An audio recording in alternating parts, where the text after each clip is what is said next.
Good morning, everyone. Uniform Civil Code, UCC. Okay, or else Uniform Personal Law.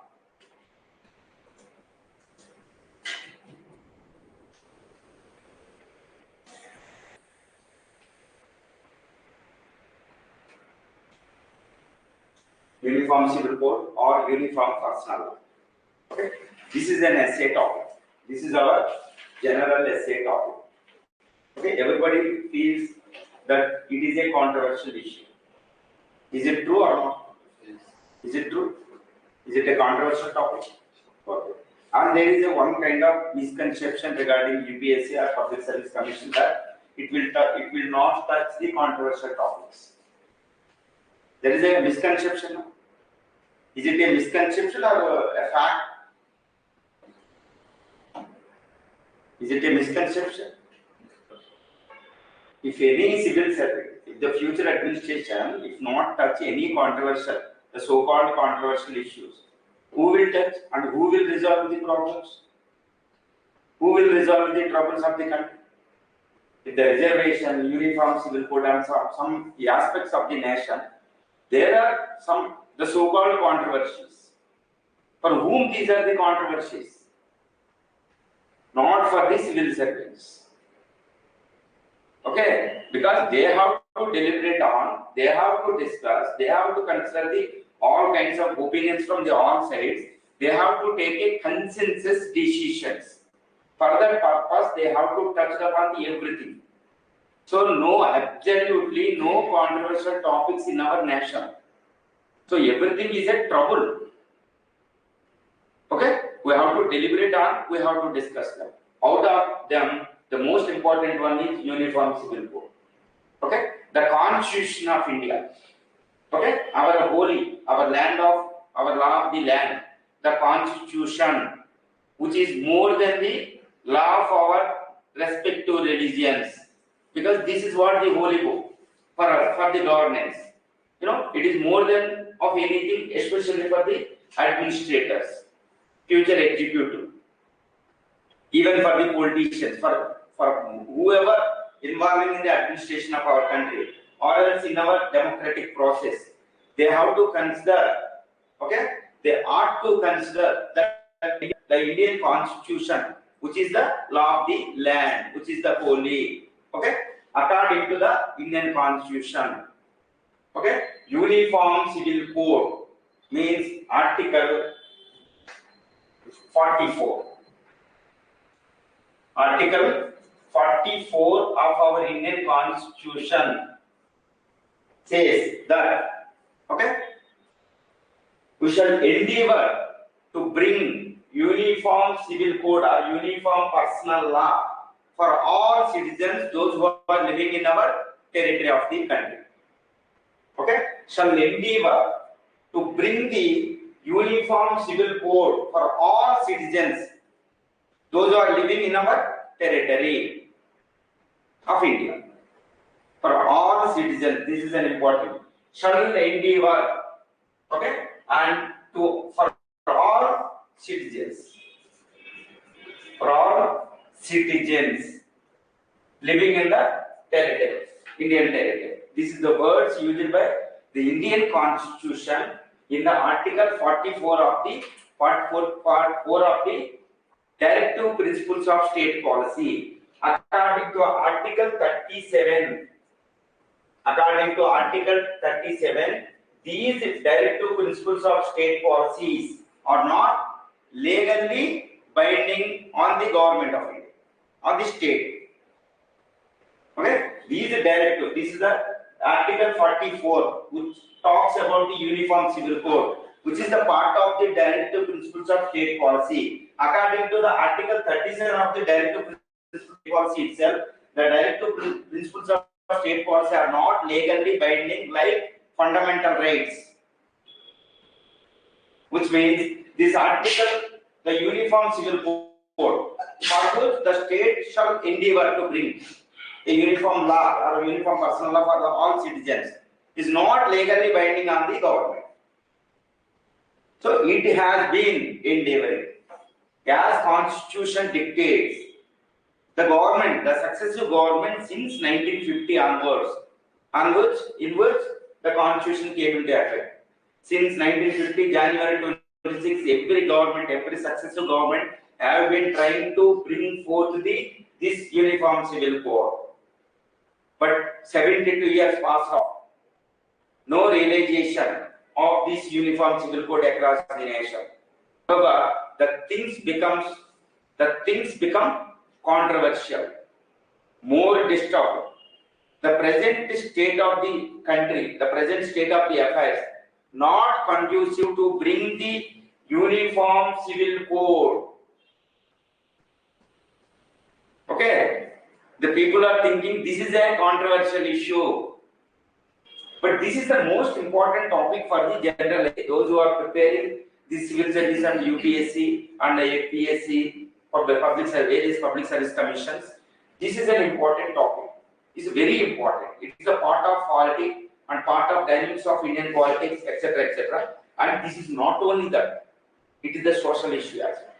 It is the most important social issues, as it is a panacea, a single most solution to solve the most of the social problems of our nation.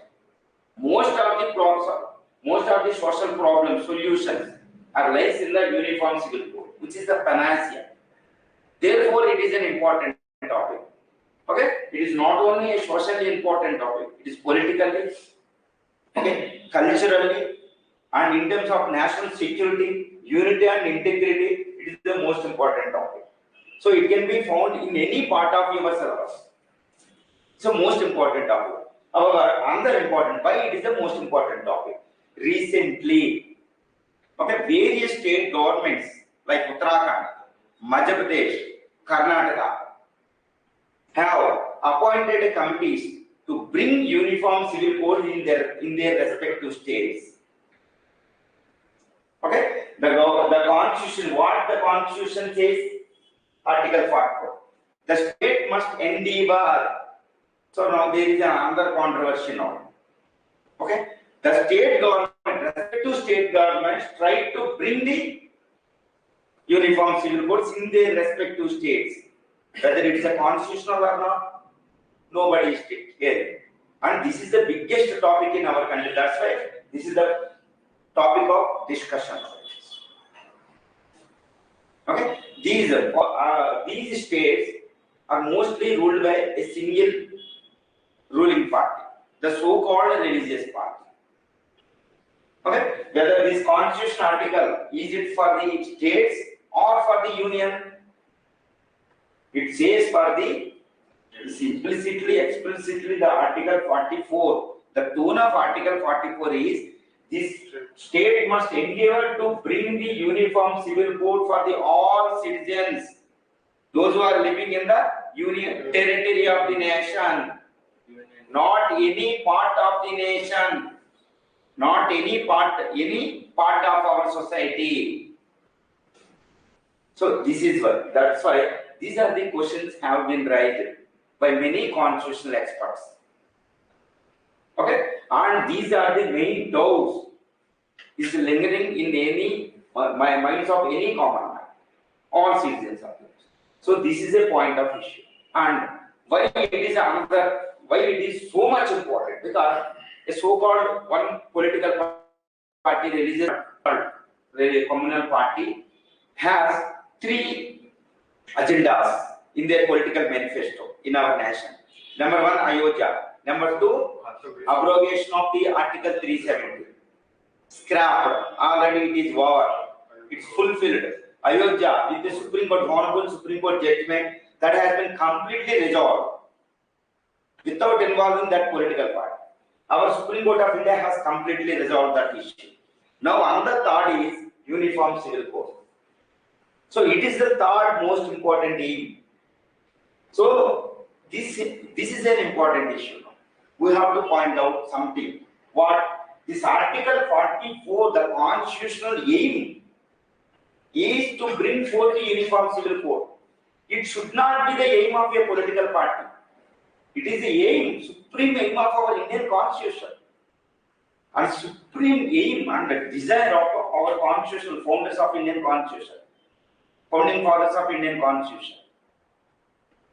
It shall not be the aim of a political party. Whenever this uniform civil code comes from a mouth of the political party, it has raised the suspicions, fears, and confusions, especially among the minority communities. That's why the entire conducive atmosphere, ambient atmosphere, good atmosphere, to bring forth this uniform civil code completely vanished. No conducive atmosphere to bring forth. What is the conducive atmosphere? Do you know? This uniform civil code. So I think I want to give you one suggestion. Whenever, unless and until, okay, you will discuss this issue as per the Constitution, it will not be the controversial. No need to worry. If you talk about this issue as per our Constitution of India, nobody can find fault with you. It will not become the controversial issue. Now we are discussing this topic. We are going to discuss this topic according to the imperfections of the various articles of our Constitution and various pronouncements, various verdicts of our Honorable Supreme Court of India, which has the power to comment on the Indian Constitution, various provisions. So we will not touch upon any controversies. We will not fear about it. But it is a very important national issue. It is very important for the nation. Okay, that's why we have to discuss it. Don't consider this is a controversial talk, comment based on the articles of our Supreme Constitution. That's all simple. So it will not be controversial issue. First, remove that various conception, misconception, doubts regarding this issue that it is a controversial. That is a different matter. So we will discuss, we will deliberate on this topic based on the various articles and various pronouncement of our Supreme Court. So don't worry. Okay. Now let's come about this one. Uniform Civil Code. The Uniform Civil Code, the founders of our Constitution, or framers of our Constitution, has left this endeavor to the future generations of our nation. Why? Because that is the first question we have to address. Why they have left it to the future generations of our nation? Because that's the most important thing. Okay? Why they have left it? Because the thing is simple, very simple. The conditions in the 1947, in which India got freedom,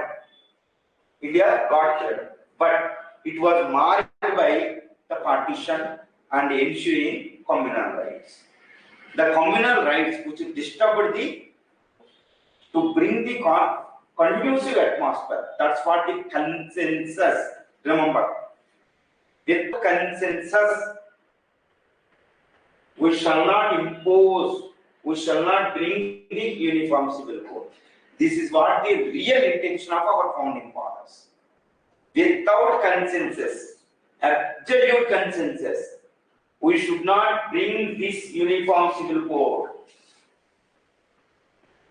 Okay? Without consensus, if you brought it, that is tantamount to imposition on the heads of various sections of our nation, which would become biggest cause to divide India.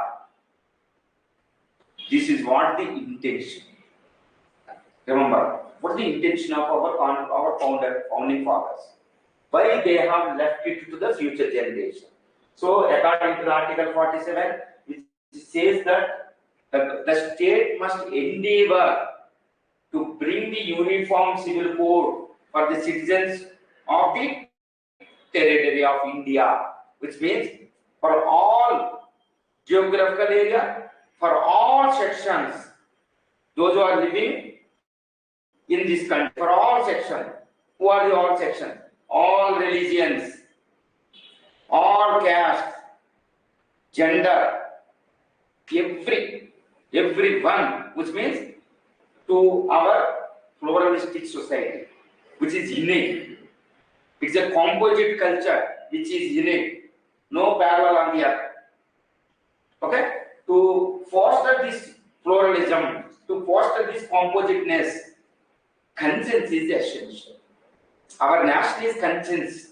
Our nation has burned as a composite culture, as a pluralistic society based on the discussions, deliberation, argumentative tradition, according to Amartya, and finally it fostered, flourished, and became a unique pluralistic society. So everybody, it is a general that without consensus there should not be any uniform civil code.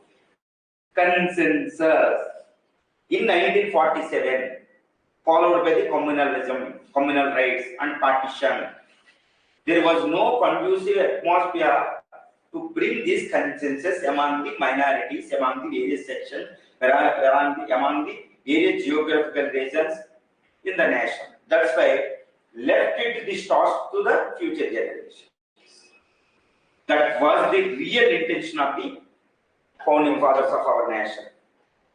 But what had happened? So based on what we have described in this one, consensus, it is left to the future generation, etc., etc. You know, it is based on the various pronouncement of the various Supreme Court judgment or comments. The Supreme Court of India has commented on various occasions, because according to the this constitutional preamble of our constitution is the key to Indian constitution, which helped Supreme Court of India to look into the real intentions and the aspirations of our founding fathers, etc., etc. The Supreme Court of India has always tried to look into the mindset, the thought process of our framers of Indian constitution. Okay, it has proved its mettle as a birthday. Okay, in various pronouncements like this, the Supreme Court of India has commented on the Uniform Civil Code and who has to bring it. Okay, regarding this one, as far as various cases like the most important cases is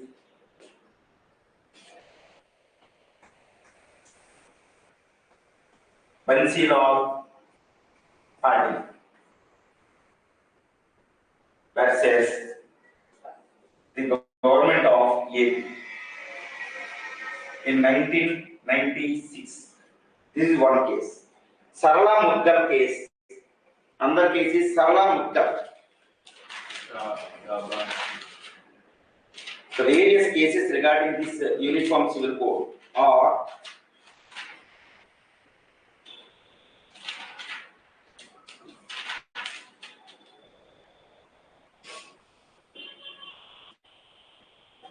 yes, Pannala Bansilal Patil versus Government of AP. Pannala Bansilal Patil versus Government of AP, 1996. Okay, Shah Bano case 1985. Before that, and Sarala Muddal case 1995. Triple Talaq case and 1991. In one case in 2019 itself. Okay, and Maharshi Advade versus the Union of India, 1994. Maharshi Madhwade versus Government of Maharashtra, 1994. Okay, in their respective cases, the Supreme Court has commented, okay, on the Uniform Civil Code. These things we have to consider regarding the constitutionality of this one. So recently, the three states mostly important, the Uttarakhand and Madhya Pradesh and Karnataka, have appointed committees to bring forth this Uniform Civil Code in their respective states. That's why it is an issue of important discussions across the nation. An important discussion. That's right. It is an important topic. Okay. During their pronouncement, how the Constitution has commented. Okay. In their Shah Bano case, Sarala Muddal case, and Pannala Bansilal Patil versus Maharshi Madhwade versus Maharashtra, Government of Maharashtra cases, since independence, apart from these cases, in various cases also, regarding the personal laws, the Supreme Court of India has rejected, it's very important one, has rejected to direct the union government to bring the uniform civil code. It refused to direct the central government to bring the uniform civil code. It refused, number 1 point. Number 2 point, it never declared any part of any personal law as a violation of the Indian Constitution. It rejected. These two are the most important. Okay, the first one. Okay, try to elucidate it. The Supreme Court of India has rejected various cases, as per even PIL cases also, public interest in litigation cases also. Many citizens has brought this issue to the home of the Supreme Court of India. Supreme Court of India has bluntly rejected to direct the state of union to bring forth the uniform UCC. It has rejected. On what basis? That is an important point here, so that we can deliberate on this issue. Why it has rejected? The Supreme Court of India has bluntly rejected to issue mandamus, which means to direct the union government. Because on what basis? To bring this law, any enactment, especially for this kind of Article 44th Act. Because directive principles of state policy are not directly like fundamental rights. For implementation of them, the legislative, that the Parliament of India, should bring the laws. So in order to implement Article 44 regarding the UCC, the Parliament should bring the law. Now the Supreme Court of India has rejected to direct or issue a mandamus to direct the government to bring forth or to give effect to the Article 44. On what basis? That is an important issue. The Supreme Court of India says that, justifies its rejection that, to bring the law, it is entirely and absolutely, that is the discretion of the legislative body. It is nothing to do with the Supreme Court of India. That's why it rejected. And this is one aspect. And however, we have to understand one thing. As far as the various laws regarding the environment, the Supreme Court of India has directed the central government. It is against, but why it has rejected?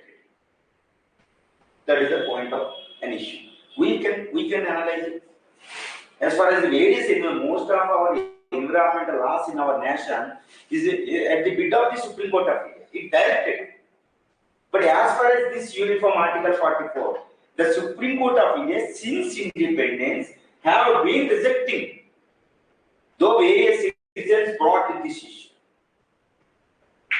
And as far as the various environmental laws, it has taken as a sumo motu judgments. But here the citizens, various organizations, various victims, etc., they brought this issue to the Supreme Court of India. However, it has been rejected. Why? Simple. This Article 44 implementation implicitly says that it should bring forth, with consensus, absolute consensus among the geographical regions, among the countries, various sections of various caste, religions, gender, etc. The Supreme Court of India, especially Maharshi Madhvadev versus the Maharashtra government case, it rejected to issue mandamus directly, and it says that this uniform civil code is desirable for our nation. However, it is an issue of the legislative body, not the Supreme Court of India. It is desirable, but implementation one go is not augur well for the unity and nation of our nation. For such consensus across the nation, across the geographical region, across its various religion, caste, etc. in our country, the consensus is not overnight process. It will take years, it may take the decades, it may take centuries. No problem. Okay? If we impose this without consensus, it would become a biggest cause to divide our nation. We are not in a position to see another partition. We have already experiences a better partition in 1947. The constitutional framers, in view of its partition and ensuing communal rights, or else a culmination of the 2.5 centuries British rule of divide and rule or characteristic policy. The partition has happened. So we don't want to repeat it. That's why consensus is important. Consensus. Based on this intention, by understanding the real intentions, aspirations, and aims of the constitutional founders, or founders of our national constitution, the Supreme Court of India has rejected to issue directions based on the mandamus. And it knows clearly, the Supreme Court of India, that even for the judiciary, even for the legislative bodies, even for the union government, on one go it cannot implement. Because it has to bring the consensus. It may take the decades, it may take the centuries. You may think, century, why should we wait the century? Century is not a big time before the extent of the Indian culture. India started its journey, which is longest, oldest, and living, like a perennial river. If you take into account this process, India's process, it took millenniums. So before that, this century and decades is not a big one.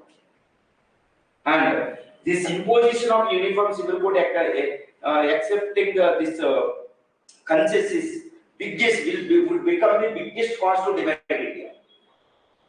We can't accept, we can't afford it. That's why it may take. That's the Supreme Court of India entirely left it to the union government. Union government, which mandatorily bring this uniform civil code by bring the consensus only. It cannot implement on one go. Overnightly it cannot impose. And another important thing is, we cannot implement in any part of India. That is also another important. Okay, have you understood? So now comes to, what is uniform civil code? What is uniform civil code? What do you mean by uniform civil code? What do you mean by uniform civil code? Uniform civil code, or this is also known as uniform personal law. Uniform. So why should we talking about the uniform personal law? Because we have various personal laws. Okay, especially based on the religion. Okay, that is what Hindu Marriage Act. Hindu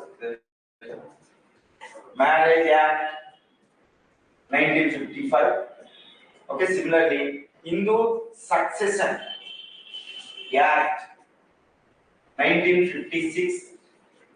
Similarly, Christian personal law, okay, Parsi personal law, Muslim personal law. Muslim personal law.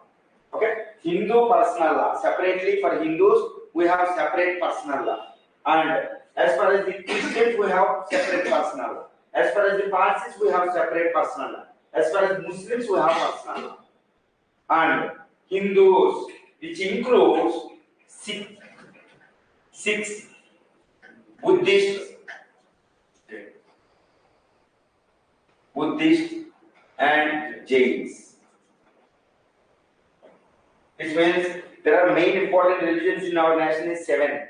7 have their respect to personal. So as far as personal laws is concerned, we don't have any uniform personal law right now. This is the point. But the uniform civil code, according to Article 44, for these communities, for these various sections, we need uniform personal law across the nation. This is what. And as of now, we don't have any uniform personal laws. But personal law, what do you mean by personal law? Personal law which deals with the 4 important issues of any community or people, entire people. What are the 4 issues? The 4 issues are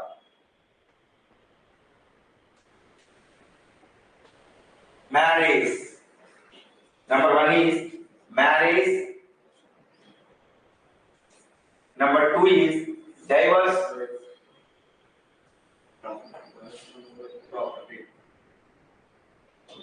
Marriage.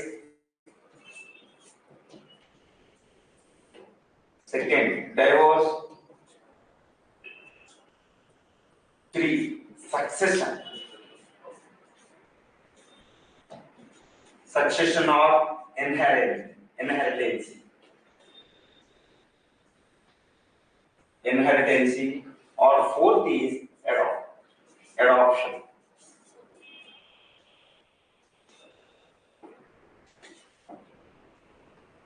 These 4 issues mainly come under the personal law.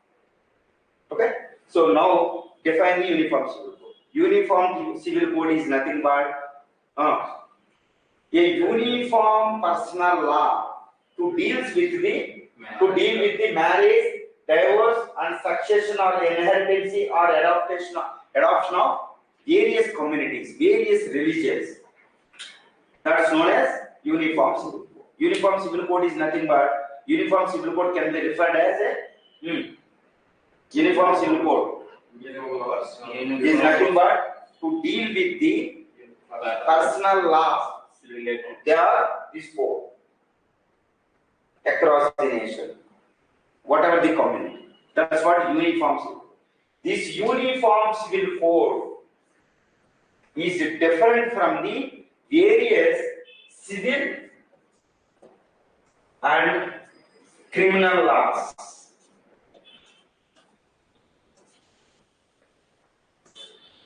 So in India there are 3 kinds of laws. Number 1, personal law. In any nation,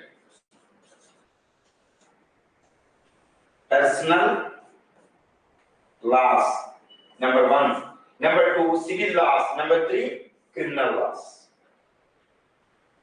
But this uniform civil code is related to personal laws only. As far as the civil laws and criminal laws, we have already uniform laws. Okay? As far as the civil laws, Civil Procedure Code, CPC. Okay? Civil Procedure Code, CPC, which deals with civil laws. We have already uniform law for all communities, for all regions, as far as the civil laws are concerned.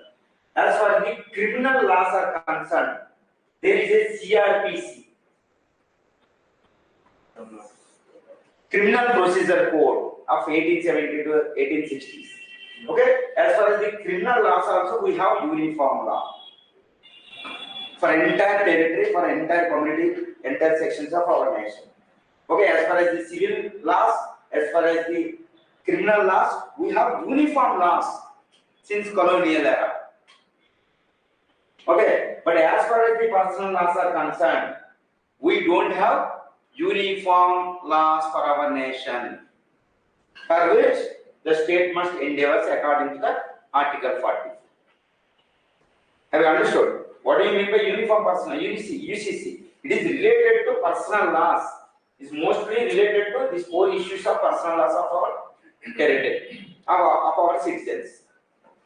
Whereas these civil laws, criminal laws, we have uniform laws. So this UCC is confined to only personal laws. The CPC deals with the civil laws of our nation. The CRPC or Evidence Act, etc., deals with the criminal laws. It is nothing, this personal laws, UCC is nothing to do with civil and criminal laws. This is the most important point. But as far as this UCC is concerned, much data is not available in your books. Not much matter is available. Okay, that's what. This is a very important discussion. What do you mean by Uniform Civil Code? Uniform Civil Code deals with the various personal laws. Mostly 4 important elements of the personal laws. This is what marriage, divorce, succession, or inheritance and adoption process of various communities. In India, mostly it is religious in nature, according to religion, which is more powerful than any other various social elements. But as far as the civil and criminal procedure code, this is a different. As far as the civil and criminal laws, we have uniform laws. But as far as the personal laws, we don't have uniform laws. We have, based on the religion, we have 4 personal laws for Parsis, for Christians, for Muslims, for Hindus, which include 6 Buddhists and Jains. Okay, why should we bring forth these personal laws? This is very important, personal laws. Okay.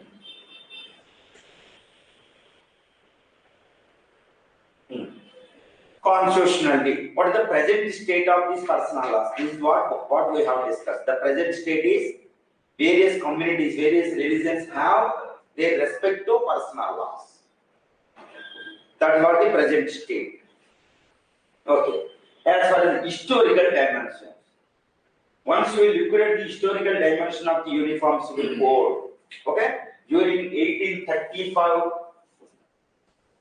in the year 1835, the British government has appointed a committee to bring the uniform laws to deal with the personal affairs of the citizens.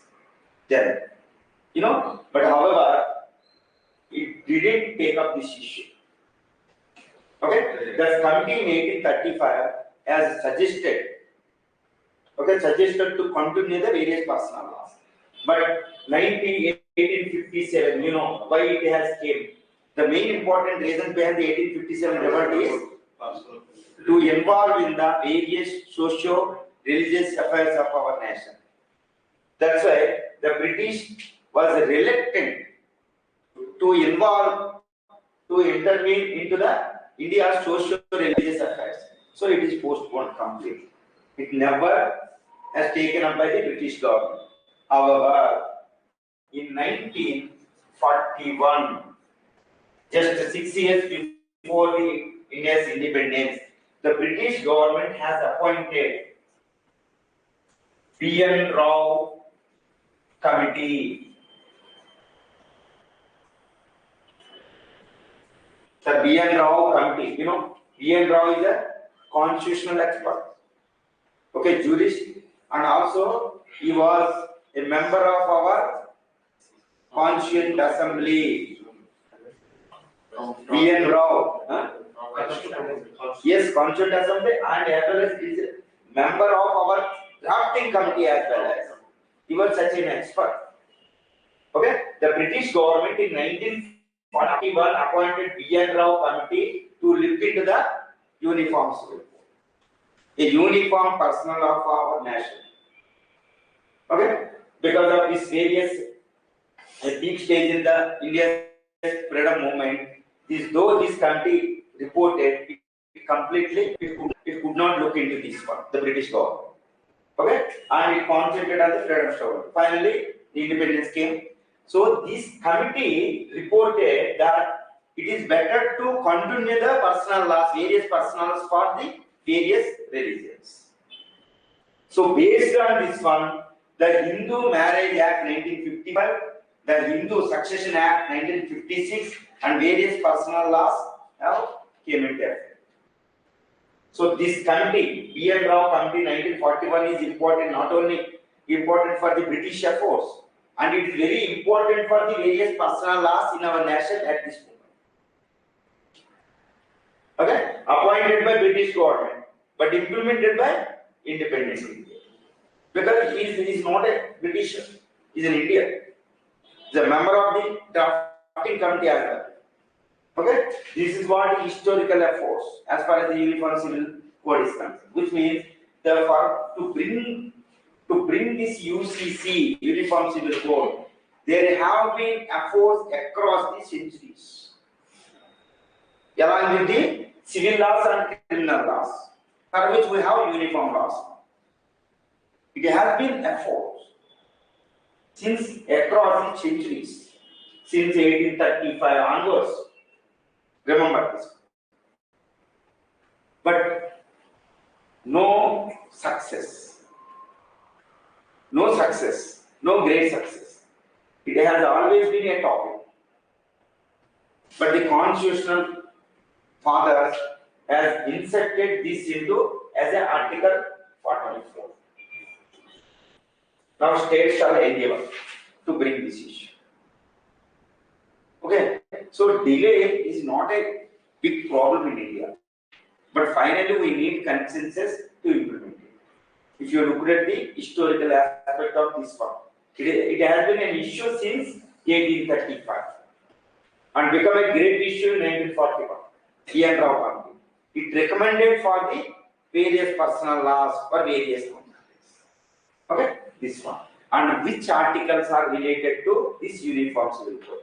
Directly Article 44, but however indirectly or sometimes directly, some articles are related to this Uniform Civil Code. What are the articles? This Article 44 is directly.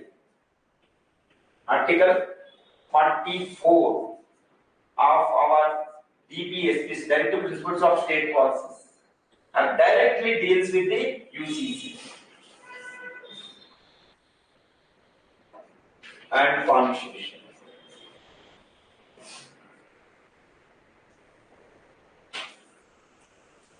Another important article is Article 13. What is the Article 13?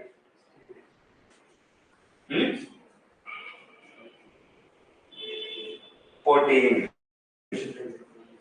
Article 15.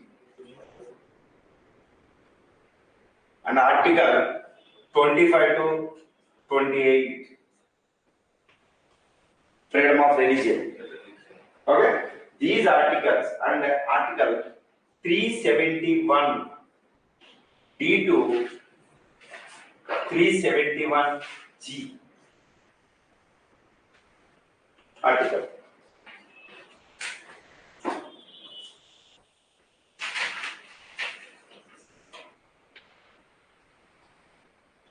These articles directly, indirectly talk about the Uniform Civil Code in our nation. What do you mean by Article 13? Article 13 says that whatever the laws inconsistent, whether before independence or after the independence came into effect or the constitution came into effect, those laws or any part of it inconsistent with them, they will become void. You know, that's what Article 13. Okay, next one. But the British has made so many laws now, criminal procedure code, civil laws, and various personal laws. Okay, they have been continued even after the independence as well. If it is inconsistent, that part or any law become void. The Supreme Court of India has declared. Next one, Article 13. Article 14 says that equality before law and equal protection of law. It says that equality before law and equal protection of law, which is the bedrock for our democratic system, fundamental rights. And Article 15, no discrimination based on the religion, caste, race, sex, or place of birth. No discrimination. There shall not be any discrimination based on these things. Article 25 to 28, it is related to freedom of religion.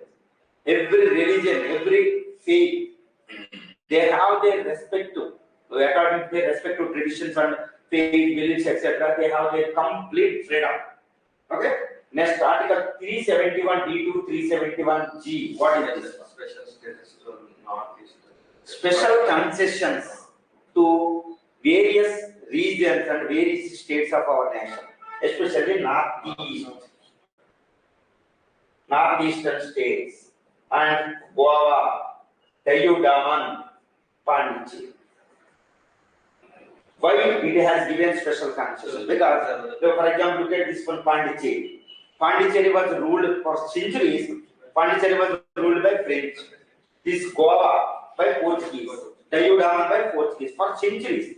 That's why culturally, linguistically, there was a unique civilization, unique cultures. Okay, there is a Portuguese influenced language, Portuguese influenced cultural traditions, food, etc., in Goa and Daman, and French influenced culture in Pondicherry. Like this, in northeastern region, geographically they are unique as far as their tribal traditions, etc. So, in order to respect their culture, their traditions, etc., this Article 371 to 371G has given concessions.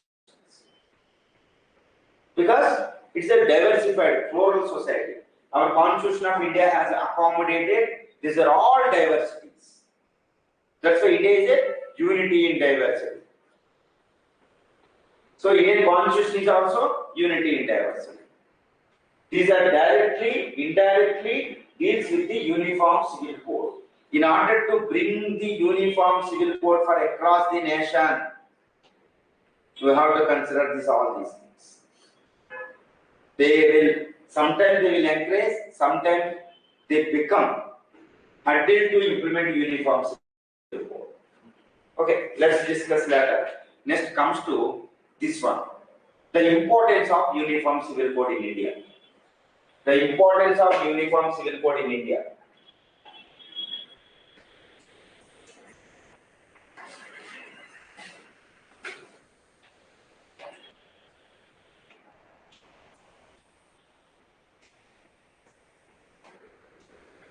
Importance of Uniform Civil Code in India.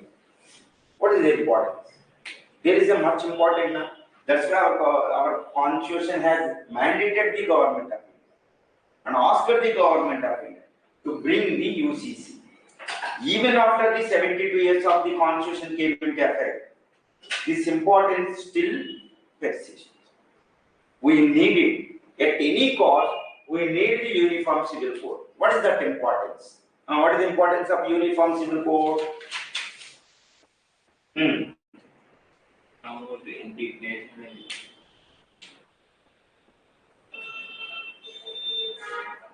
it is not, if it is no important, then if there is no relevance for it, simply we will put as. But we need it. But for which we need consensus. It is almost impossible.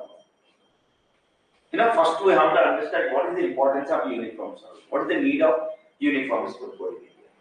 Okay, number one is almost to protect the vulnerable sections of our nation.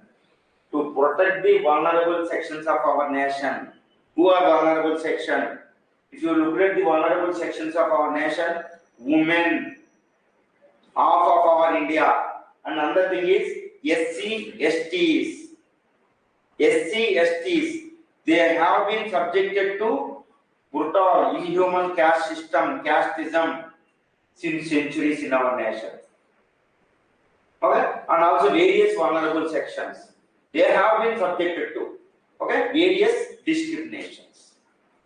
To protect the vulnerable sections like women, SC, STs and other sections from the discriminations in our society, we need Uniform Civil Code, because Uniform Civil Code brings the uniform law for all. Presently, the Constitution of India, based on the Article 14, has ensured equality before law and equal protection of the laws, which is in true spirit is not being implemented. Which in true spirit of our Constitution, Article 14 is not being implemented in India. Can anyone counter it? Impossible, because this UCC, this personal laws, various personal laws has given various rights, various discrimination and room for the discrimination for lack of no uniform civil code. So there is no equality before. For example, as far as the divorce is concerned, as far as the marriage is concerned, look at the Muslims. Muslims, for Muslim community, the marriage system is different. The divorce is different. Do you know the divorce? Talaq, talaq, talaq. Without the consent of the woman, they can grant the divorce. What is this discrimination? No law cannot intervene into this process. We have established a law, constitution. It cannot intervene because this marriage, divorce, adoption, etc., is being decided by or ruled by the Muslims personally. So the entire Muslim, this woman is being completely discriminated, adversely affected. But where is the implementation of Article 4 or 14? Equality before law. There is no equality for the woman, not only in Muslim, even in Hindus as well, even in the forward religions as well. Okay, woman is woman, whatever the religion. Half of our population, women, is being brutally treated. No equality before law for the woman. So, unless we have UCC, we can't implement Article 14 in two states. So, UCC is important. Huh? In order to eradicate various caste problems, etc., we need UCC. This is what the importance. So, based on this argument only, many people, even in Shabana, etc., went to the Supreme Court of India based on the Article 32 Constitutional Remedy and various based on the personal public interest litigation. Supreme Court of India has rejected and uphold the personal laws. Why? Because it is not the matter of the Supreme Court of India. Supreme Court of India cannot bring the laws. This is the duty of other being legislative. So this is an issue. Another importance of the UCC in our nation. Okay, there are various personal laws for various religions. So when there is various personals for various laws in our nation, a unique nation, where is the conditions? Where are the conditions to bring the nationalism? No. So all people have their respective laws. Where is the uniformity? So UCC is important to bring the nationalism. If the UCC is there, Uniform Civil Code is there for all people, there would be a conducive atmosphere for the nationalism, rising of the nationalism among the citizens of our nation as a single laws, as a single nation. That's why UCC is important. Now the country is divided based on the religions. Law dictates that. So Uniform Civil Code is important to enhance the nationalism among the citizens of our nation. That's what is important. Next one. For simplification of laws. For simplification of laws. So as to make it accessible, uniform, and less expensive. Everything is an important point. Simplification of laws, so that it can make it accessible to all, inexpensive, not costly, and uniform. This is a very important point. What is simplification of laws? Which means the present personal laws are highly complex, discriminated towards certain sections of our nation. The present personal laws are complex, expensive, and discriminatory in the sense and violation of Article 14 and other parts of our Indian national, our constitution. That's why simplification. Once we brought the UCC, it will become simple. Means, for example, we can discuss certain example like this. For example, a woman whenever a woman went to our court, our judicial, regarding the seeking after resolution of any marriage issue, the judge immediately asked her to which religion you belongs. He has to ask her because there are various personal laws, various laws based on the religion.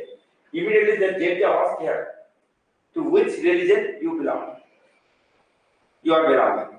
Definitely she has to reply whether it is a Muslim, Hindu, out of Hindu, Sikh, okay, Buddhism, Jainism, or else Christianity, or else Parsi. So the judge must refer to that personal law. Out of so many books are there, statutes. And even not only judge, even this lawyer and opposite defending lawyer as well, they have to refer to this various processes. Complex mechanism.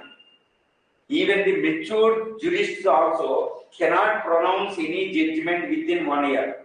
Impossible. So it will go. Sometimes it will take decades.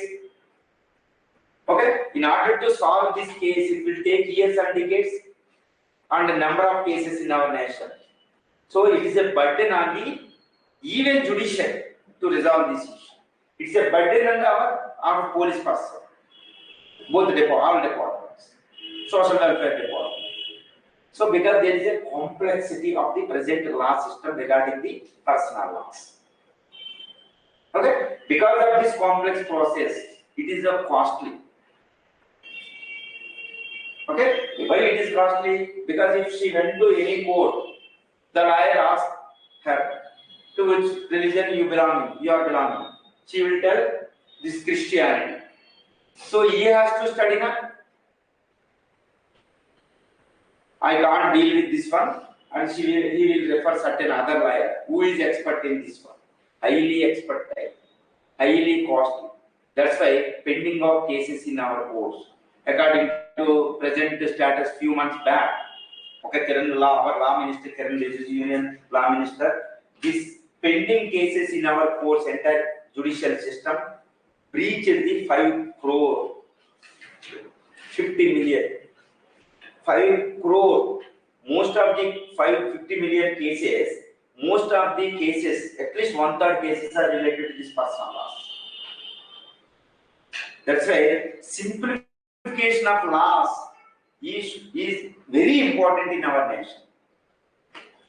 Why it will become for simplification, to reduce the complexity and to make it understandable for all citizens and to make it inexpensive.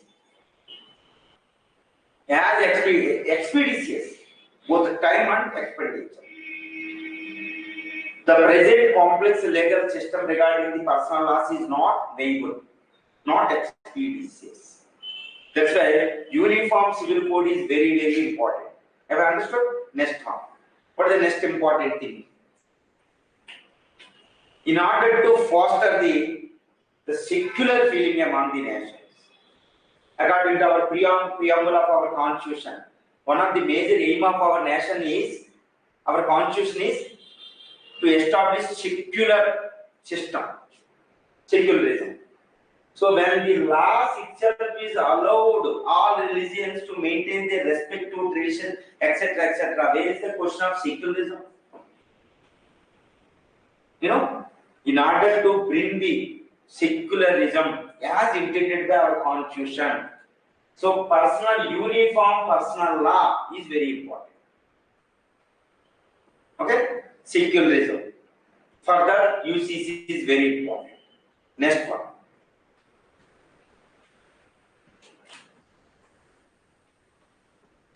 For gender justice, it is an important issue in our nation. For women belongs to whatever the religion. Women is women.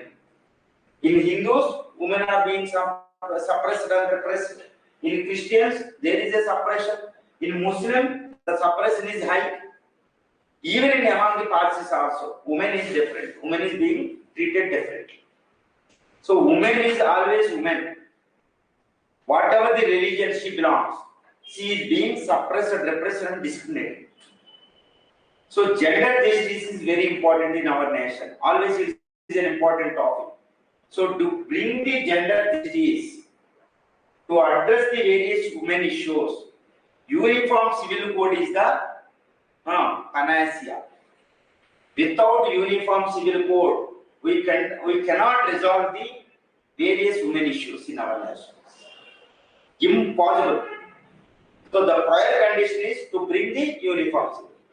So there will be an atmosphere, a conducive legal system to treat all without any gender discrimination, which is important. Any social issues regarding women can be solved through this first uniform civil code. Then this law treat all equally. That's what Article 14.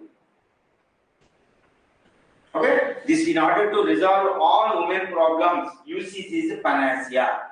See the kind of the necessity of this UCC in India. Okay, next, what is the next importance of UCC? Changing dynamics of the religion. Unity. Okay, unity and integrity of our nation. In order to bring the unity, to foster the unity and integrity, UCC is important.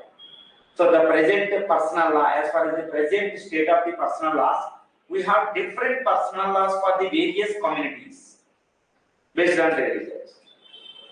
Okay, the entire nation, the citizens of our nation, is divided legally based on the religions.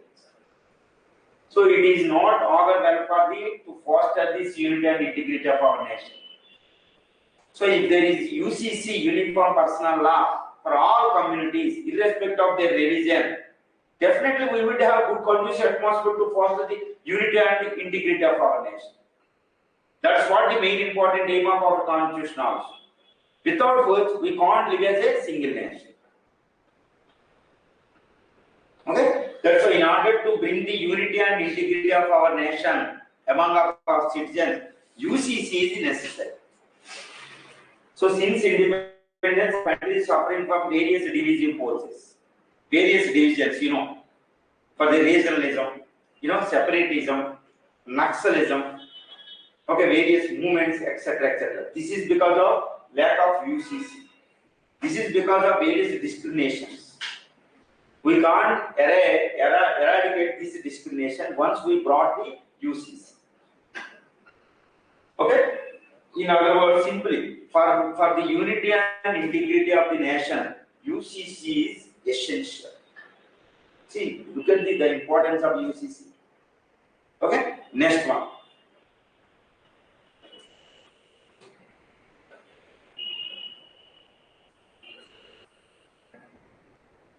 The present legal system is costly and complex as far as the judiciary is concerned. This judiciary is important wing of our constitutionalism.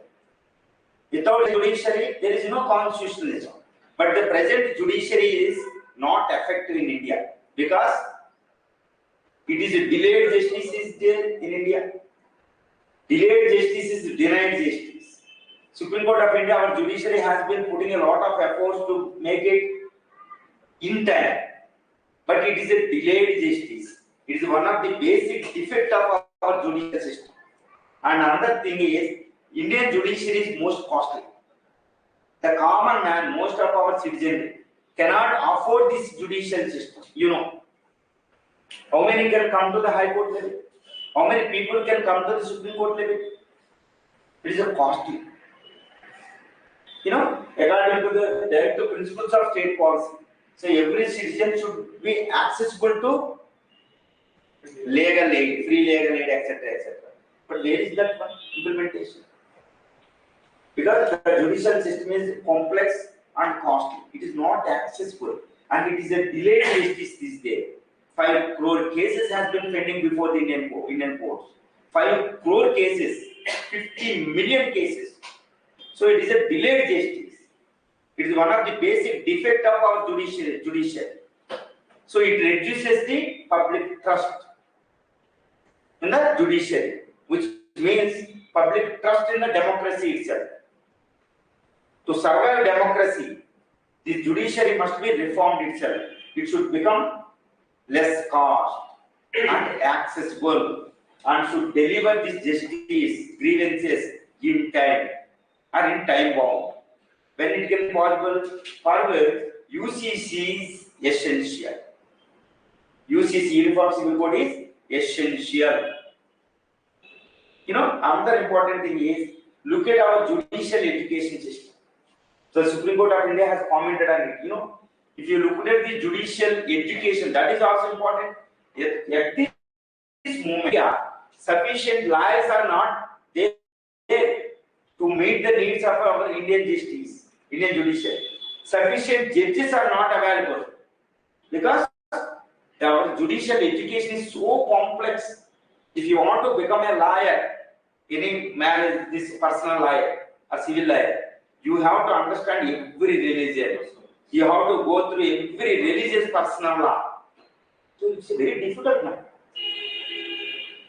There are around half dozen or dozen personal laws are there.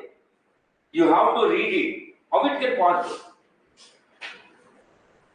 So even to reform our judicial education system, to make it convenient, UCC is important. See the linkage. Okay. Next one, the other important thing. Our constitution. Look at the Article 19. What is the Article 19? It is very important for our. It is the soul of our fundamental rights. Article 19, various freedoms. So this is Supreme Court of India various judgment has been expanding this. Right to livelihood, right to information, right to this dignity. So many things now. So dignity. Where is the dignity in our nation? Unless we have UCC, there is no dignity. Because so many sections, mostly vulnerable sections like women, SC, STs, and various communities are being discriminated. So there is no dignity for them. Always humiliation. So UCC will give the dignity for certain sections. So in order to implement Article 19 in two sense, UCC is very important. So that there is an instill of the dignified life among these vulnerable sections. See, look at this one, UCC necessity. That's what the importance of UCC.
Next one. What are the other uses? So look at the uses. The importance of uniform civil code.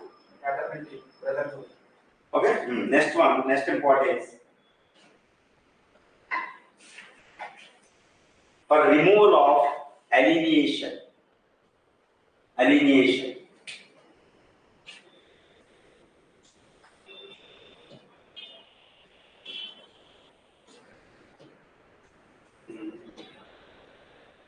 Alienation.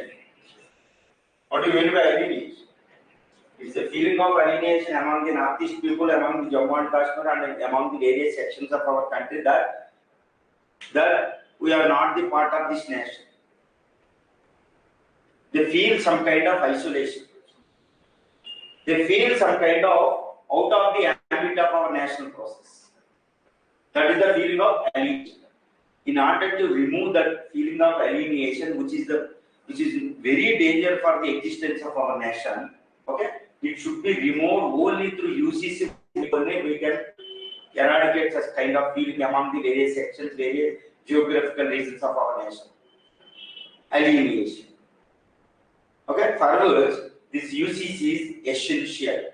If UCC is there, so there is a single uniform law which protects all sections so that they can feel that we are Indians.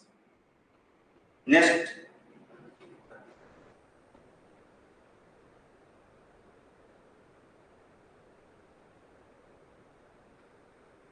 And sustainable national process. And for sustainable compositeness or pluralism. You know, during the colonial era, the compositeness, the pluralism has been arrested.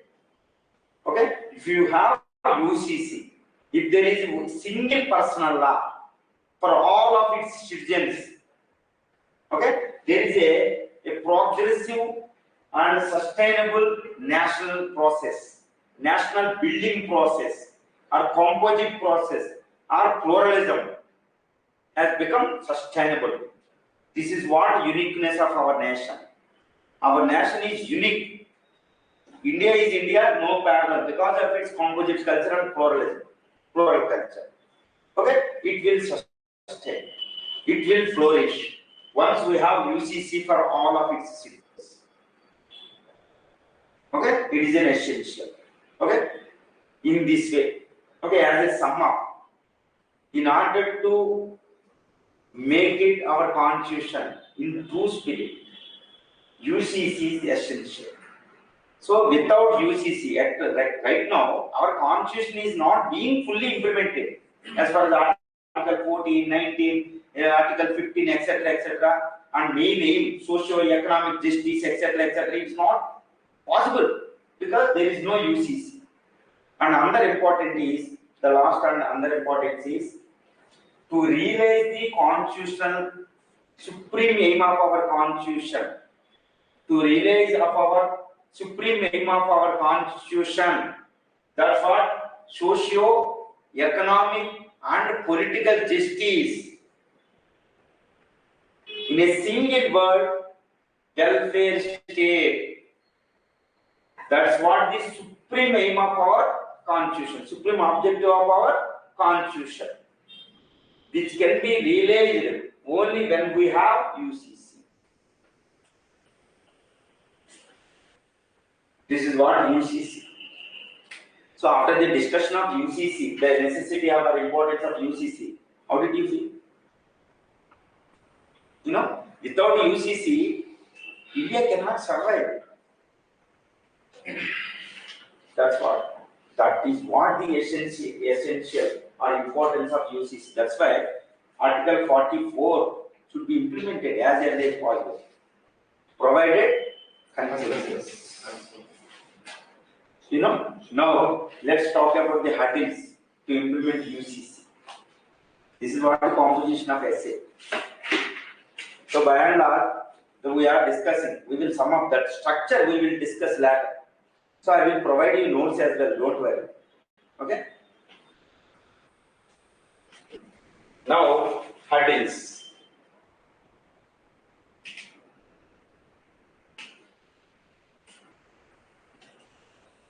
hurdles in the path of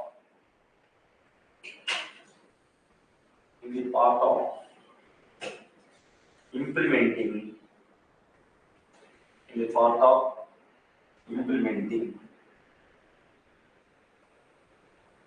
UCC.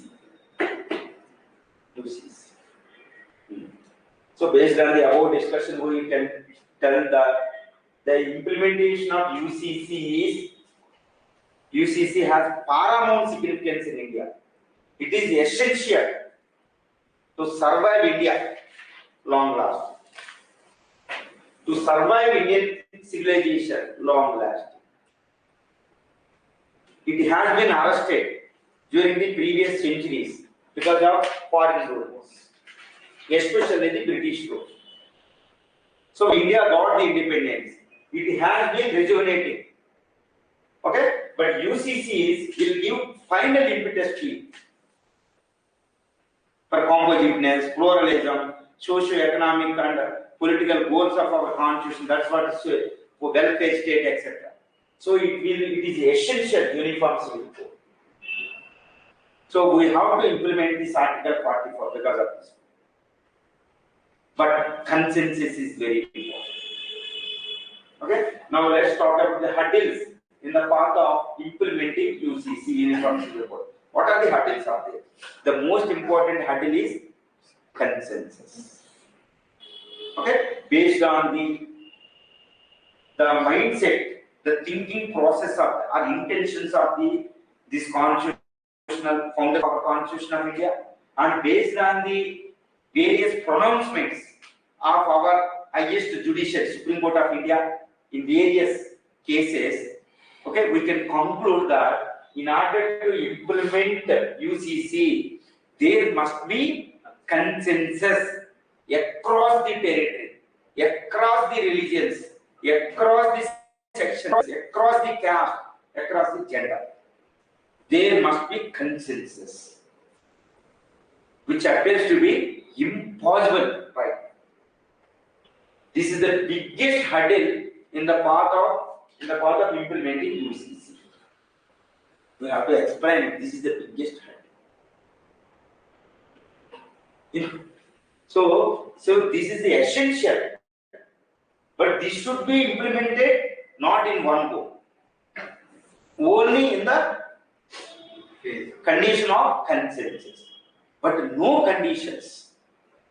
And if you look at the present conditions in favorable to UCC, which is more adverse compared to even during the early decades of our freedom. Why? So when compared, the constitutional founders has left it to the future generation. They thought that the condition would be improved. Okay, the consensus would be come and they would improve. That's what the intention of the constitutional father. But it, as a reverse, ironically, okay, it would deteriorate it further. Why? Because look at this since 1947. Okay, the partition followed by the communal rights have been appeared in India intermittently but continuously. Incessantly, there have been communal rights on par with the partition since independence. This is one of the major reasons behind the deteriorating the situation and to bring the consensus in favor of UCC. So look at in 1950s, 60s, 70s, 80s. In every decade, we have communal rights. And most important things are 1992. Since independence, India faced a partition type situation. In 1992, Babri Masjid demolition time, India saw again the better experience of 1947 partition, communal rights. Around in 6 states, the president rule was imposed at that time. That indicates. So, for the situation during 1982. Before that, in 1984, massacre of 6 in Delhi and in surrounding states, followed by Indira Gandhi's assassination. That was also reminded Indians about the 1947 situation. In 2002, communal rights in Gujarat, followed by Godhra Corniche incident, train Corniche incident. That was again reminded the Indians regarding the 1947 communal rights. A brutal communal rights. It reminded Indians that Pushpan Singh trying to Pakistan novel again. Okay, these are the incidents. See, look at this one. Since independence, there has been simmering of these communal rights across the nation. It disturbed the consensus. What is the consensus? How it can possible the consensus? Consensus among all religions particularly. All regions particularly. Out of all, the most important communal is consensus among all religions first of all. India is a country of these major religions of the earth. India is unique in this sense. India is highly diversified in the context of the religions. Okay, our country, which is the largest, second largest home of the Muslim community next to Indonesia, which is the more than the Pakistan, which was divided based on the religion. Okay, around 14% of our citizens are the Muslims, they belong. Okay, and also similarly Christians, 2.5% of our population. Okay, Buddhist, Sikhs, Parsis, etc., etc. Without the agreement of them, it is highly impossible to implement this UCC. What would happen if implemented without consensus?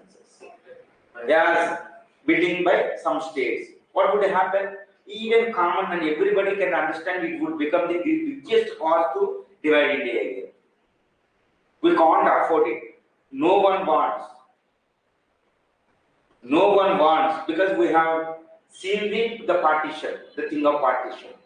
India is a single country since its origin, but only divided bluntly during 1947 only because of religious divisiveness. And the politics of the 2 centuries politics of the British. We can't see. No one wants to see again that kind of better experiences in India. So your consensus is important. That's why we have to convince the all religions in favor of UCC, which is essential, even for them also. Even for every citizen of India, UCC is important. Why they are not agreeing? That is also another question. Because of some confusion, fears. Okay, various. Some source confusion, fears. What is that kind of fears and confusion which is absolutely essential for every citizen, even for their communities also. But however, they are not agreed because they have some suspicion, confusion, fears, suspicions as well. Okay, in their minds, in the minorities' minds, there is a confusion, fears, suspicion. Why? Because of the majoritarianism, the fear of majoritarianism. And also, this kind of regular and incessant communal rights has increased their fears, suspicions, and confusion. So, how to allay the fears among them? We have to allay the fears of suspicions among them. Na? How to? Because we have to ensure. We means here the majority community and state establishment should ensure and should allay the fears of this UCC.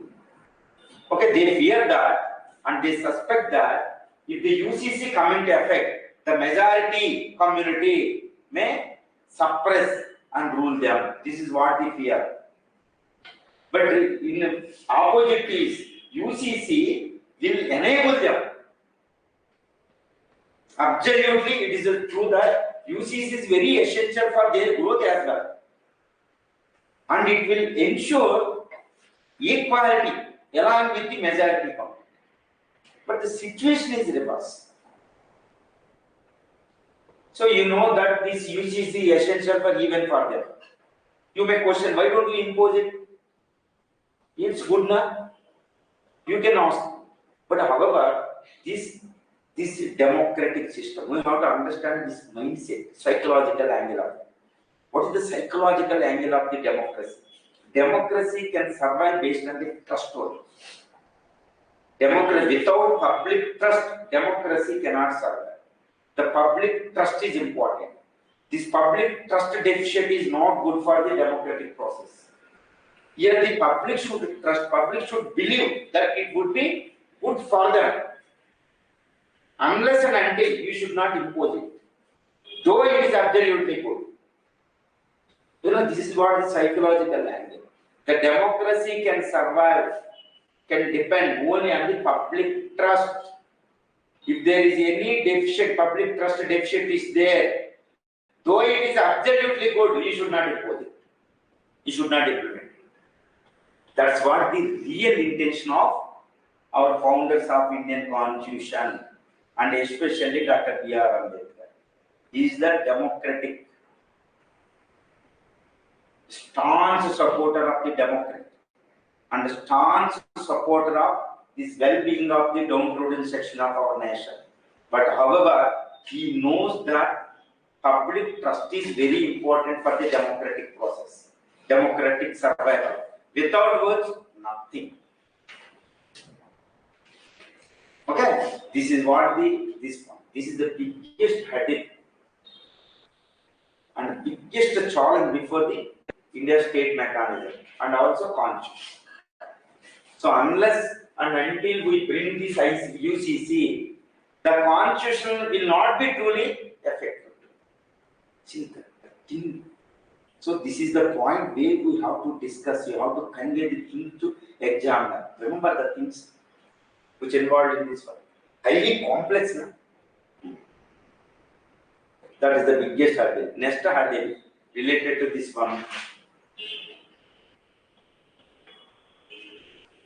Constitutional hurdles.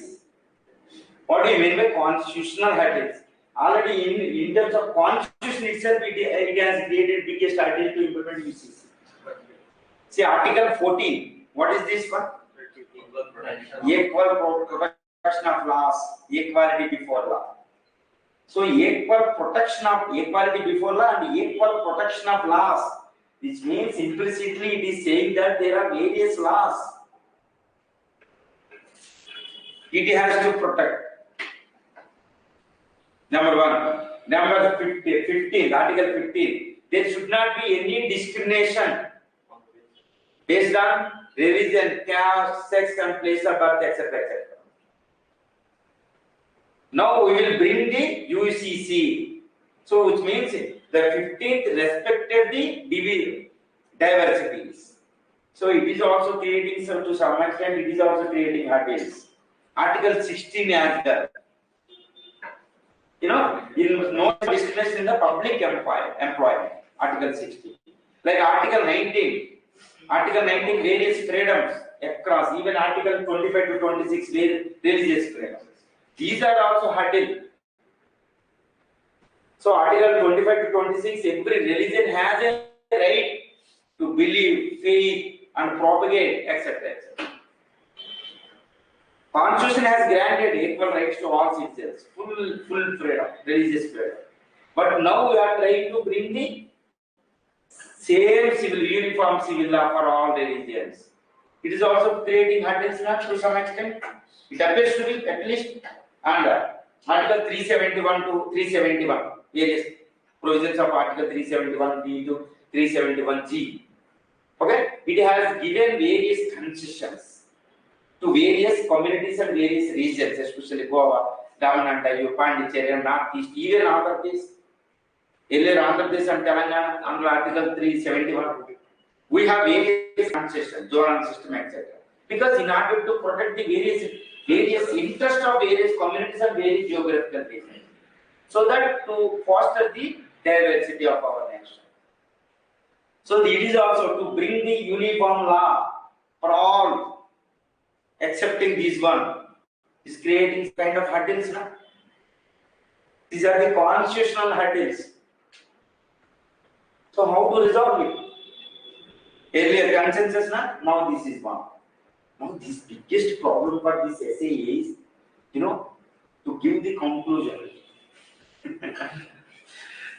We have some constitutional conclusion, the characteristics of conclusion. So how to fulfill it? This is the biggest task, biggest hard thing, complexity is to give conclusion in this essay. It is highly essential, paramount significance is there for UCC. But hurdles are also like this. Even constitutional is also giving the hurdles for it. But however, we have to talk, we have to describe like this. Okay? The Constitution is Article 44. So look at this one.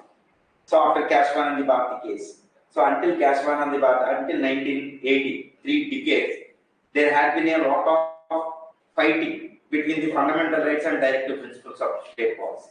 Finally, with this Kashvan and the Bharti 1973, and by Minerva Mills case 1980, there has been a solution, completely resolution, complete consensus based that this neither fundamental rights are great nor directive principles of state policy are great.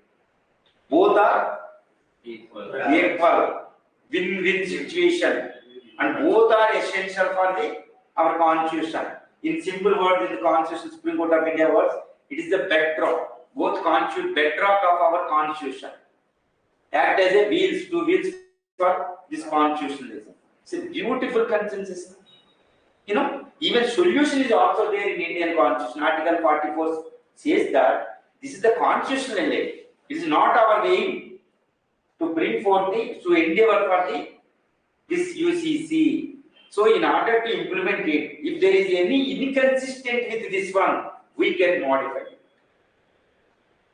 Okay, that's what happened. In order to implement right to education, how many articles have been modified across the fundamental rights?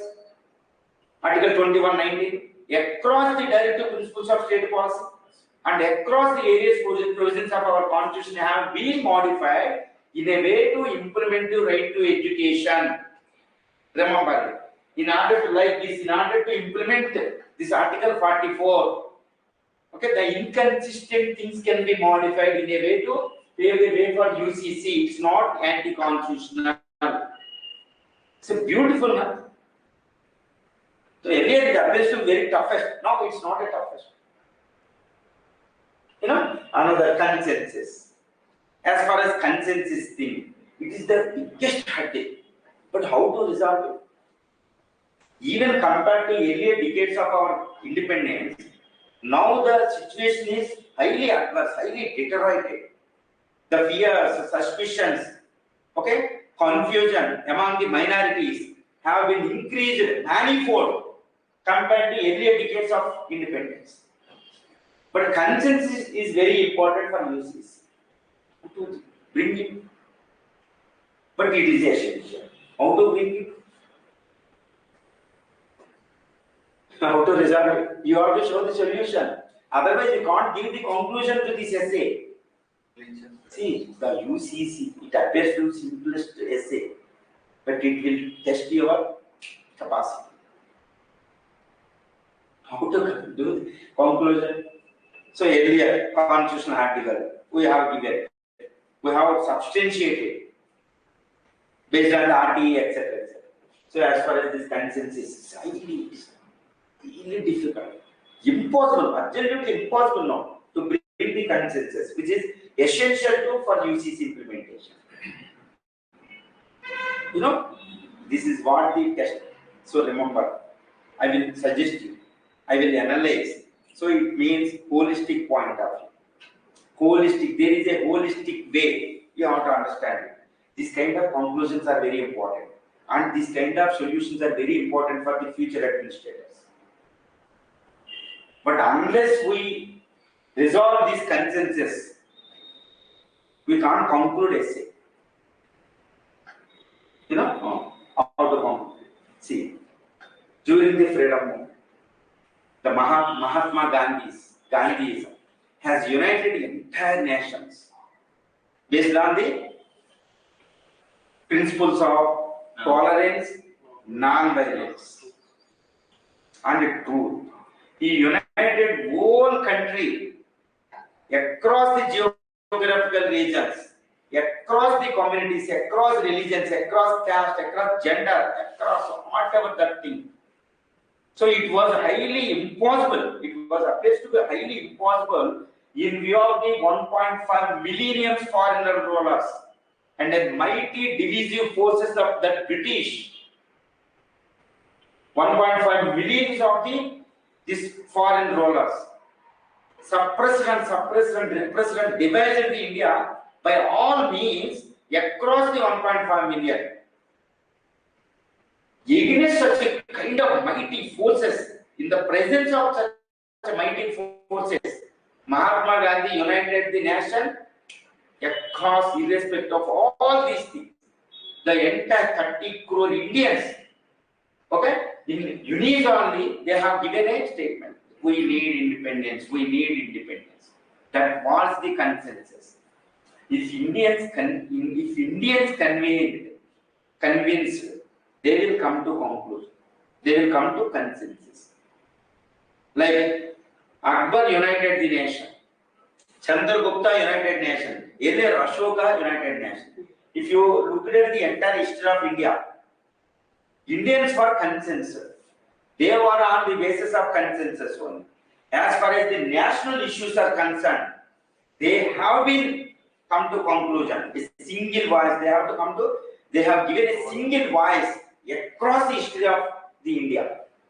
That way it has been surviving as a single nation, though it is highly diversified nation on the earth. So when compared to this freedom movement, when compared to the divisiveness during the Ashoka, during the Akbar, etc., it is not a biggest task to bring the consensus to power. This is what the whole history. So we didn't look at the only this confined to this one only at this moment. Look at the past. Indians have been uniting. Okay, against any kind of division. So compared to our freedom struggle and united across united for the seeking after independence, in the presence of the British mighty divisive forces in the Indian history itself, they were united. So unification, if you tried convince the Indians regarding to bring the consensus for UCC, it's not the biggest task. But you may ask me, so no Gandhi is there, no Ashoka is there, no such great leaders are there. Yes, if you are true Indian, so you have to establish in order to convince the such minorities. Okay, credible leadership is important, not a single credible leadership. Okay, trust is important. Mother-child relationship is important. If the government afforded for it, like Gandhi, like Ambedkar, like Ashoka, okay, like Akbar, Indians will be convinced. We can allay the fears. For Indians, it's not new. It's not a great challenge. They have been united for a single aim. So for UCC, they will agree. Because it is an absolute necessity. And it will be useful for all.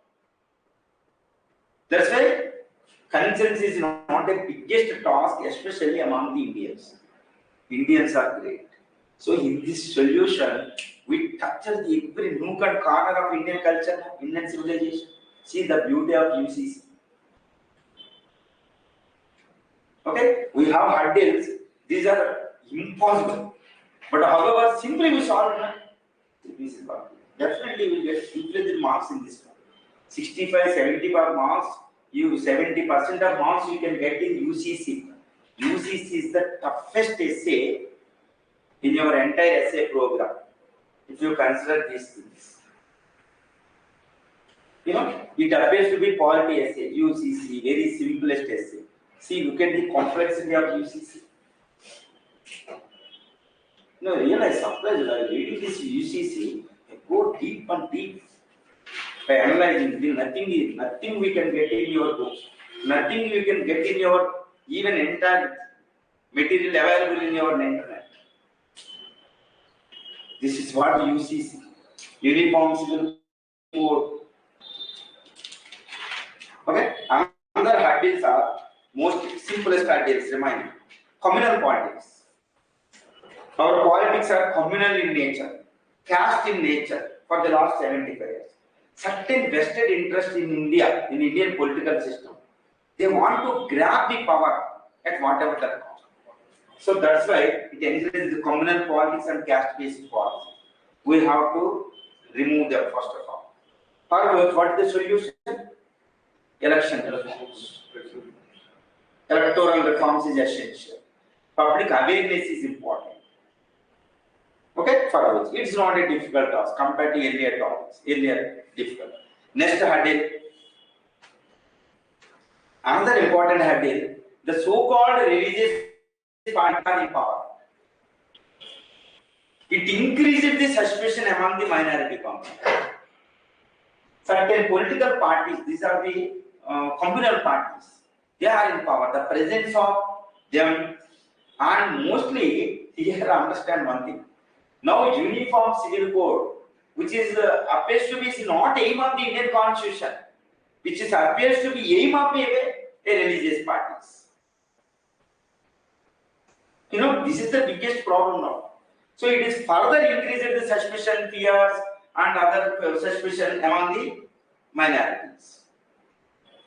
So whenever you talk, whenever you invoke the word of UCC, it appears to be aim of a political party, not aim of a UCC, Indian Constitution, Article 44. It is further increases these suspicions, fears, and confusion among the minority. First of all, we have to make them aware that it is the aim of our Indian Constitution. That's what Article 44, not aim of a political party. This is the biggest task. So even educator also, Uniform Civil Code, immediately they think that this is the aim of a political party. They are unaware that this is the aim of Indian Constitution. So this is what this is. So it is increasing, it is further the suspicions, fears among the minorities. So biggest thing. And another hurdle, even minority politics also. Even minority politics. Some minorities established their own political parties based on the religion also. It is further increases the suspicions and fears among the minorities. In order to survival of their minority politics, they are based on their politics is based on the increasing suspicions, increasing fears. They are surviving. So it is also hard. Electoral reforms are very important to suppress divisive forces in our nation. Solution is very simple. Next one.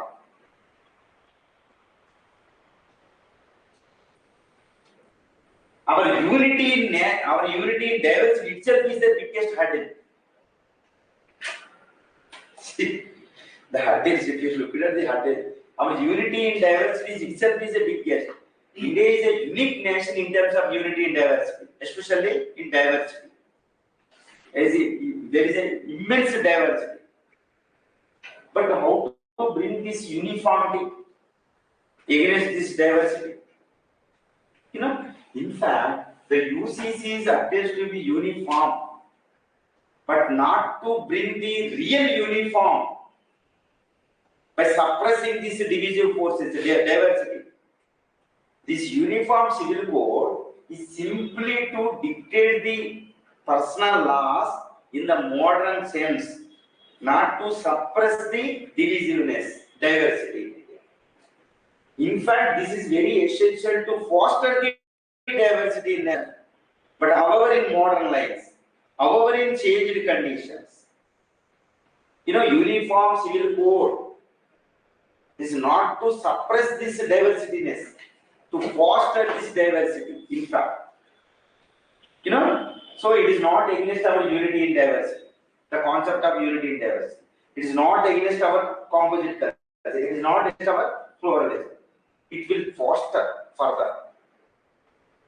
Okay, this is a very beautiful hurdle, but it is very simple.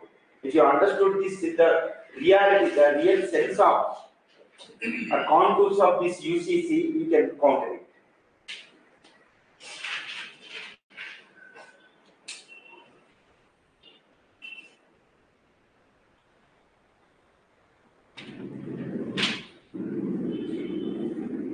Okay, this is what the uniform civil code. So what we have discussed so far related to UCC, uniform civil code. Now we have to. So have you understood this? Everything else? Have you understood? It is beyond our polity. It is beyond of our governance.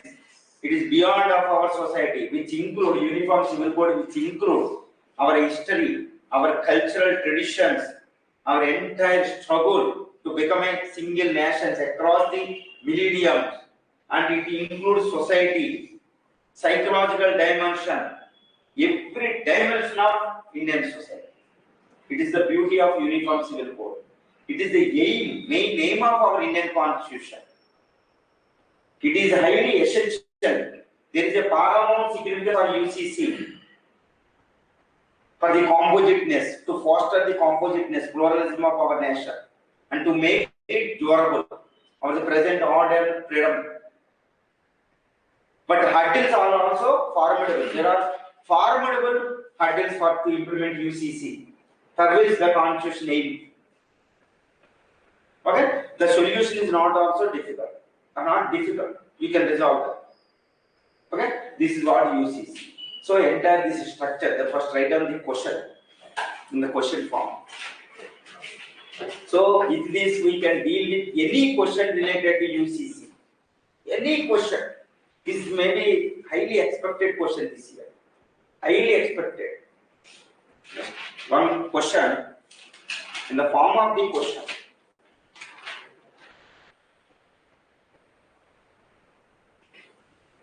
One question, uniform civil code. Simple. You may not give any words. Uniform civil code. Simple. This is not UPSC style nowadays. R.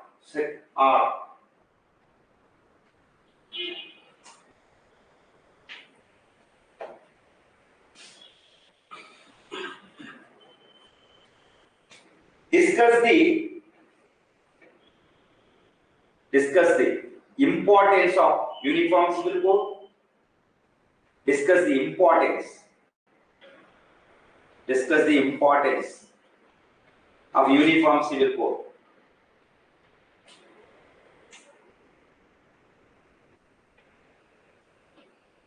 And hurdles.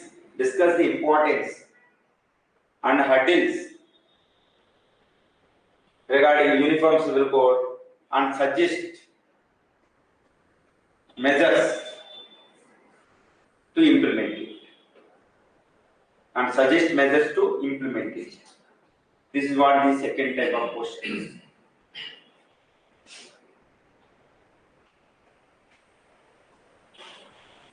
is. Next one.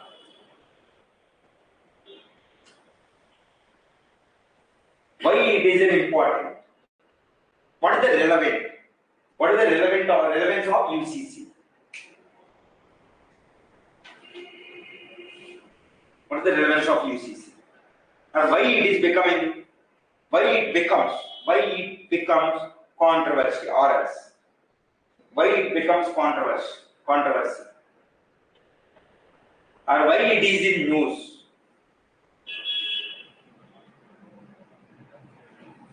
Okay, what about that? Why it is in news? Because MP, Uttarakhand, and Karnataka states appointed committees and tried to and bidding to bring forth this UCC in their respective states. In respective states, Therefore, it is becoming a point of an important national discussion, the UCC. It again become a national discussion. Okay, this is what. So that's why it is a highly discussed. In view of it becomes a point of discussion, very important discussion. That you can start this introduction like this one. Okay, next, what is the next? What is UCC? What is UCC? Next one. What is UCC? What is the present state? What is the present status of UCC? What is UCC? What is the present status of UCC?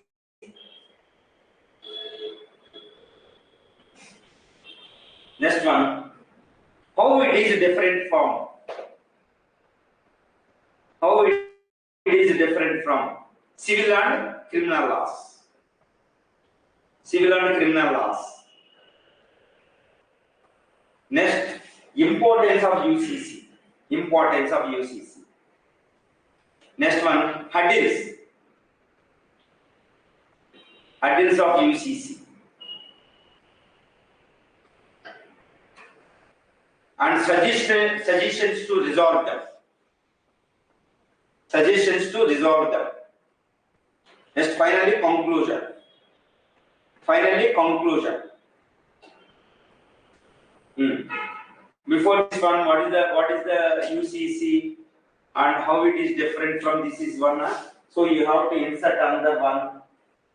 UCC and Indian Constitution. UCC and Indian Constitution. UCC and Indian Constitution. What is the present state of UCC? Within bracket, various Supreme Court pronouncements, comments regarding UCC. Regarding UCC. Okay, this is what constitutes our entire essay structure. Okay, that's what UCC. I will provide you notes. Don't worry. I have point wise and everything. Notes.